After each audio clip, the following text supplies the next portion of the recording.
Hello everyone, thank you for coming to my TED Talk. I am Dr. Zamudio, and tonight I'm going to be talking about disciplinary literacies and UBD, which stands for Understanding by Design.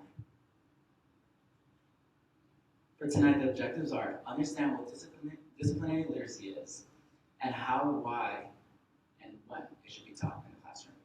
Understand the meaning of social studies, and also historical literacy. Understand UBD, and when and why, how it can support disciplinary literacies. So for tonight, disciplinary literacies and understanding by design are going to be the main topic. So first, we're going to start off with disciplinary literacy. Disciplinary literacy integrates reading, writing, and critical thinking in every content area. So this means you're not only going to be writing in English class, you're also going to be writing in science, math, history, and science. And the purpose of this is for students to gain a deeper understanding of the concept, to display that they do know the content information.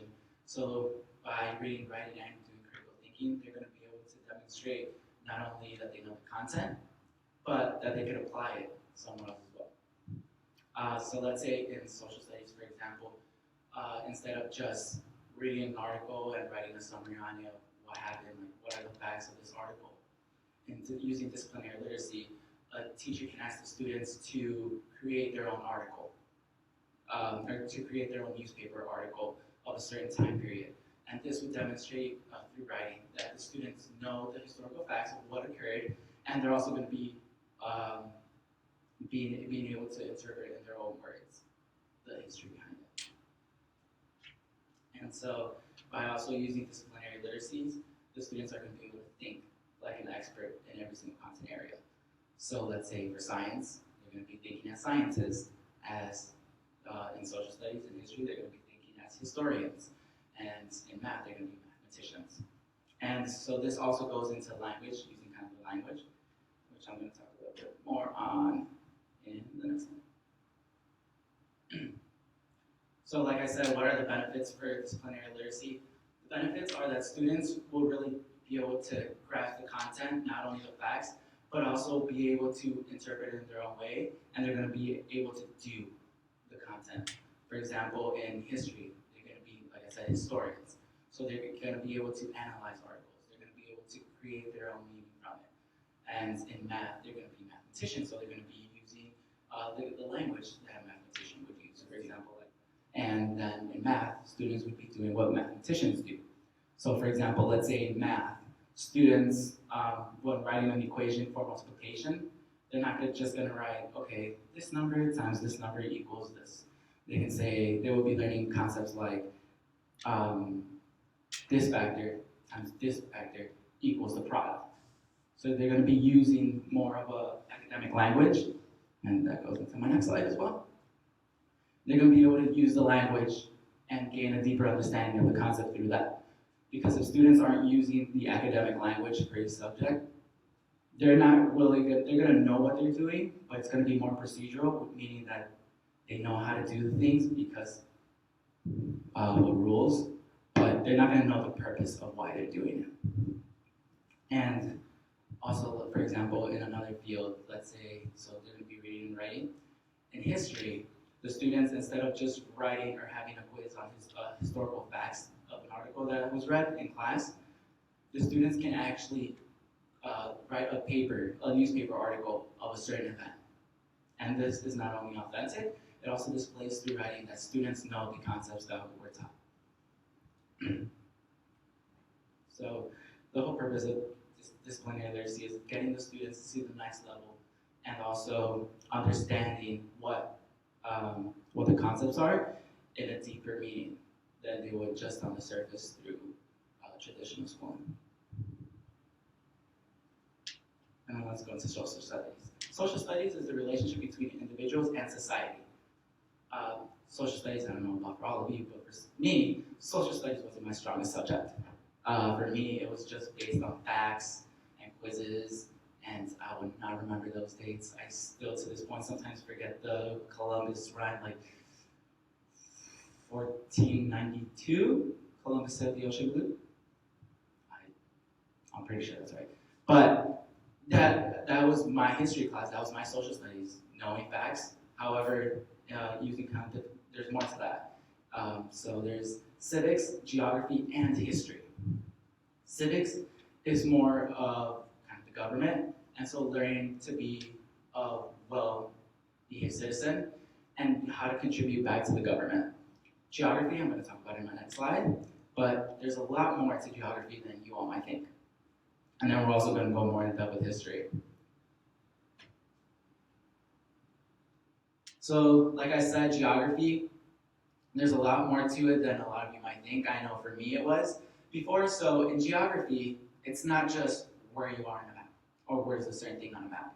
For me, in middle school and even until college, pretty far down my college career, I thought, okay, if you ask me how to explain geography, the only thing I would be able to say is, where are you on this map?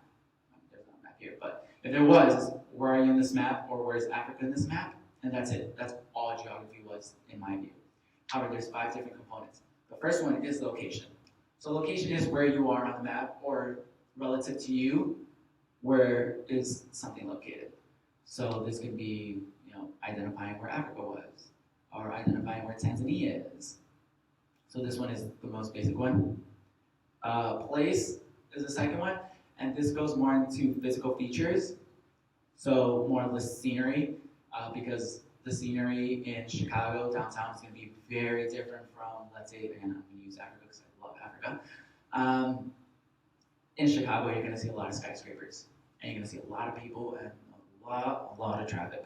However, in Africa, for example, Tanzania, you're going to see a lot of wildlife, a lot of amazing wildlife, a lot of nature, a lot of trees, a lot of grassland, and it's completely 2 different worlds. The next one is region, and this goes more into, this one also has physical features, but it's more of the environment. So let's say there's mountains, let's say, so it's kind of like the landscape form of the environment. And religion can also tie to this, and different languages, interregion. The following one is movement. So how do people and how do goods transport to and from this environment? So let's say there's a place like Chicago where there's a lot of public transportation. So people take trains, people take buses, cars, and in Lake Michigan, they could transport even in boats if they wanted to. However, let's say in the suburbs, there's not that many public transportation. There's actually none at all. You're not going to see a CTA train or any kind of train running down. So the only really form of transportation is going to be a car. Or even if you're in another place where people use horses to get around, that can be another ways humans transport to different places. And the last one is human-environment interaction. So how do humans interact with the environment around them? And this could be, for example, let's say a farmer, the way he or she interacts with the environment is through agriculture. They're going to be farming in the land. They're going to be watering it. They're going to be doing irrigation canals in order to grow crops. Good. Now we're going to go into historical literacy. So in historical literacy, the whole purpose is to move toward a more subjective stance in historic events. So at least, again, going to my perspective in history classes when I was younger, the way my teacher would teach history is through read this article, and that's it. That's facts. Take everything that you read in history class and take it as facts. For example, going again back to Columbus, most of the readings I would do in elementary is, he's a great guy. He's a hero to this country. Without Columbus, we would not be here, and everything that he did was great. However, as we all know now, there's a lot of controversy of what Columbus actually did. So through historical literacy, you'll be reading a lot of different sources, and you're going to be interpreting them and creating your own perspective of what actually happened in the past.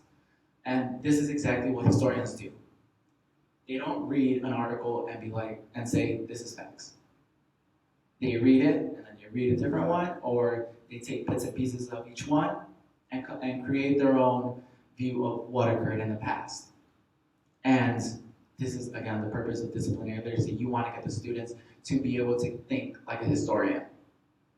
And also like some skills that you're going to be using in historical literacy can be contextualizing, cooperation, and sourcing. Now, in contextualizing, this is very important because, again, going back to skills that the students need in order to be able to, in order to think like a historian, is they need to know how to read an article well. So by contextualizing, they're going to be able to see the date, they're going to be able to see other aspects of, for example, who's writing the article. Is he or she a general? Is it an important person? Or is it just someone that was there during the event? Or someone very biased? And they're going to be able to take that information and while they're reading it, take it into account. For example, the date. Reading an article from the 1800s in that time period is very different than reading an article in the 21st century. And so when reading an article from the 1800s, you need to know and be aware that there was a lot of different views back then. Something that was big in that time period might not be so big in the 21st century, but for that era, it was huge. So just getting the students to that point of, wow, there's a lot more than just reading this article and taking everything as facts. And also corroboration. They're going to be using different sources, different articles in order to gain their perspective on a historical event. Now we're going to go into UBD, which is understanding by design. So this is a great way of doing your unit plans for students. Most teachers, the way they think about unit plans, or they see the way they go about planning one, is they see activity, and they're like, wow, this would be great in my classroom. And boom, the next day they're trying to practice it in the classroom. Sometimes it goes well, sometimes it doesn't go so well. However, using UBD, you're kind of thinking backwards. So you're going to start with, what do you want your students to know? The desired results. And this is meaning, by the end of this unit, what do I want my students to know? What do I want my students to come out of? And here you can incorporate the essential questions that you want students to gain, and also skills that you want to practice throughout this unit. In the second stage of UBD is assessments. So the evidence, you want evidence of students actually learning the content, trying to achieve the goal that you implemented for them. And so in stage 2, you're going to think of the best form of assessment to see that the students are gaining that knowledge, that the students are working toward the end goal. And in the third stage, here's where you plan out the activities and instructions for the students. And each one of these steps goes back to the first one, which is identifying the final results. The activities in the third stage should be directly correlated and directly inspired by the end results. You don't want to do an activity if it's not going to get the students closer to the desired result you put for them. And also the evidence, again, it's going to tie back to the desired results. What's the best form of assessing my student in order to see that he or she is achieving the goal, or the essential question or skills that you implemented for them. And so how does UBD support disciplinary literacy? You can put different skills that you want students to practice of disciplinary literacy into your unit plan. So like I said, in the desired results, it's not just the essential questions, it's not just the content that you want the students to gain. You can also put skills. So for example, in history, you can put contextualizing as one of your desired results. You want the students to get better at contextualizing. And so in your assessments, you're gonna have another one that shows, how is my student contextualizing? How can I see how well or what is he or she is struggling in for contextualizing? And then again, the final step of learning experiences, the activities for your students. What activities are going to be the best for the student to practice contextualizing? So by constructing a unit plan through UBD, you're not going to only be able to keep the essential goals in mind the whole time. You're also going to be able to see the progress of the students, not only in content knowledge, but also in certain skills that you want the students to learn. So through doing all this, the students will be able to not only get a richer education, they're going to be able to actually comprehend more of the content, not just learning boring facts, not just sitting in the classroom because I have to, but the students are actually going to be doing the content. They're actually going to be practicing what um, skilled people in these fields are doing out in the world. And I believe through using disciplinary literacy, students will begin to feel inspired and begin to know what they really want to do for their future. And that concludes the end of my TED Talk. Thank you all for listening. Thank you, thank you, thank you.